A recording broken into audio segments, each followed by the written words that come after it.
I didn't actually know this, but it looks like Christian apologist Dr. David Wood is back on YouTube uploading newer content. At least, I don't think the re-uploads, because he did recently make a reference to Cocaine Bear. Anyway, the premise of the video I'm going to be responding to is that new atheists can be very cult-like, understood to mean that some of them display characteristics common to high control groups. And I actually didn't completely disagree with everything he said. But there are a couple points I want to make in response. First, this clearly seems like a throwing stones in glass houses type of situation. If you want a group that's going to march out into the world and mindlessly carry out your commands like drones, you need cult tactics. You instill in your followers an us versus everyone else mentality. It's us against the world. Do not be unequally yoked with unbelievers. For what partnership has righteousness with lawlessness?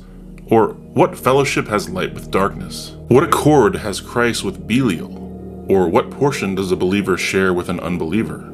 What agreement has the temple of God with idols? You give them an unmerited self-esteem boost just for being in your group. But you are a chosen race, a royal priesthood, a holy nation, a people for his own possession, that you may proclaim the excellencies of him who called you out of darkness into his marvelous light. Once you were not a people, but now you are God's people. Once you had not received mercy, but now you have received mercy. You stir up their emotions and give them a sense of urgency. This is what I mean, brothers. The appointed time has grown very short.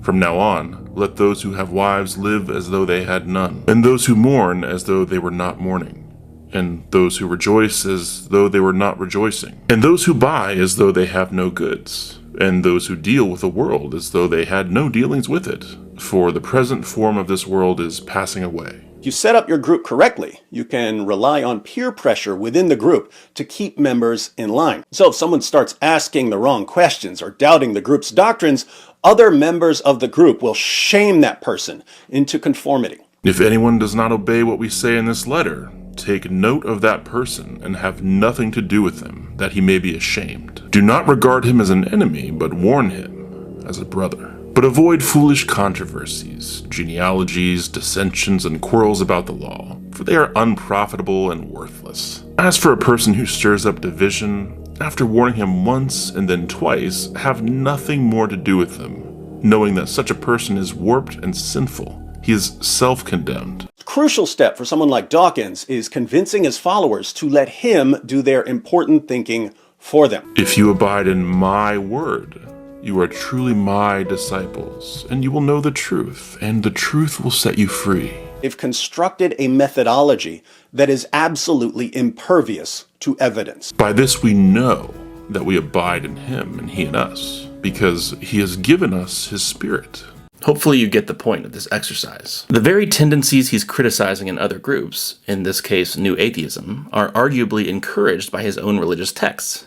And clearly Christians take that encouragement to heart and think and act in these ways on a massively larger scale than new atheists. This is important because there's nothing about atheism itself that encourages people to be like this, but arguably there is something about Christianity that does. Interestingly, the most animated he seemed to get in the video was when he started making fun of how people like Richard Dawkins speak as though nothing could change their mind. Well, I don't know if you know this, but a non-trivial amount of Christians believe that the inner testimony of the Holy Spirit functions as an intrinsic defeater-defeater. This is just a fancy way for Christians to say that they know the Holy Spirit lives in their heart, and no amount of external evidence could or should convince them otherwise. Craig has explicitly said, quote, "If the bones of Jesus were to be found, then he did not rise and Christianity would be false.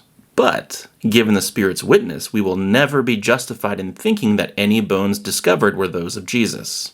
End quote. Basically, he's saying, well, yes, in principle, Christianity is falsifiable, but no Christian should ever come to the conclusion that it has been falsified, no matter what. Now, I have no problem whatsoever with an occasional video here and there poking fun at how misinformed and annoying the new atheists are sometimes. But the kind of cultish thinking just discussed is prevalent on a much larger scale in terms of sheer volume within Christianity than within atheism. So what's the point of punching down at a small group in this way rather than getting your own house in order? I mean, attacking new atheism at its most unsophisticated is like beating a dead horse at this point. But I think I know why Christians like to see them getting dunked on. The lack of deference and respect that new atheists showed towards their religious beliefs made them clutch their pearls because they weren't used to being talked to that way. Which is why I think the solution for skeptics who want to take on the harmful aspects of religion is to move beyond the worst of the new atheism. Keep some of the spice, but back it up. It is a fine line to walk, though. When should we just make fun of religious beliefs, and when should we take them seriously? Tap on this video next to me for my attempt at an answer.